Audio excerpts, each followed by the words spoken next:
I think it comes down to the service layer. We talk about product, we talk about marketing, but there's this thing in the middle that is this always-on connected kind of service, the communication between the product and the person using it, whether it's a consumer or in the B2B world, that can make it or break it. You look at the Super Bowl that just happened, and Newcastle wasn't a sponsor. And they created what I thought was the best Super Bowl campaign, which was the biggest, best ad that we've never made. And they basically said, we don't have the $4 million to spend on an ad, but this is the ad we would have made. They committed to it, and Droga 5 took it to a next level, and they did Facebook posts around it, they did storyboards, they said, here are the models we'd hire, here are the here's what we would say, and it ended up getting more impressions than a lot of the Super Bowl ads. So even though we're talking about always on and Facebook and Twitter and apps and connected devices, it still comes down to what Dee said at the beginning, which was the content creation. Like, great content is what you push into your friends' feeds, what you push into others. Let's go back to Dee. You mentioned something a couple of minutes ago. You said, river of news, river of information, right? Social has created this layer, essentially, for consumers to talk back immediately, right? Creating this feedback loop to brands, right? Never, ever, in the history of marketing has this ever happened in such a fast mechanism. And we look back at, let's just say, the last year, and there are brands like Jim Beam with Maker's Mark. I don't know if you guys remember what happened this year. They had a distribution problem with their product, right? And they reached out to their ambassadors and they said, listen, we need to lower the alcohol volume of our product so that we can get it out to more customers. And what happened was incredible, right? Between Twitter and Facebook and all of these social channels, people were very upset. Wow, I didn't know that. Yeah, people were very upset. And what they did was 5 days later, after there was thousands and thousands of people talking about it, they reversed their decision. They said, you spoke, we listened. And they used that entire campaign for months. And they put the center of their business based on the customer. Right. Right?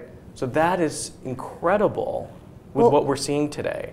I think there's a really interesting nugget in there that I'm really enthusiastic about, because I think it's such a positive move for everybody, and that's that there's kind of a, we talk about the river and the downstream quality, but there's also an upstream quality to it as well. Marketing means a lot of things to a lot of people, and in my lifetime, marketing generally meant product people, whether they were, whether it was hardware or software, would come to the marketing department and say, here's our new product release, go market it, and they would take it on and bring it to market.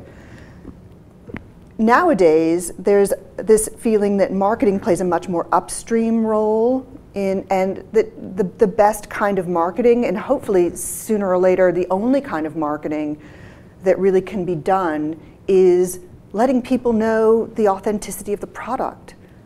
The demands there are so great now because there is so much transparency and there's so much instant feedback, and you can't fool people. People are changing product in real time based on feedback that they were never able to do before. Well, a lot of the stuff that's happening, with the most successful marketers is this combination of always on, topical, and distributed everywhere. So we talk about newsroom marketing, and you're starting to see successes of that. So when McDonald's said we're getting rid of our Angus burger, Carl's Jr. came in right away with their CEO with the whole campaign, online, TV, banners, email, billboards saying, hey, we know you missed the Angus burger. People were flipping out. Did you miss the Angus burger? I didn't, but a lot of people did. Dee probably missed and the they Angus basically burger. said, we have no idea. And they said, here, get your Angus here. Yeah. And it was a whole campaign. Sounds delicious. And they went to the McDonald's Facebook wall, they went to their Facebook wall,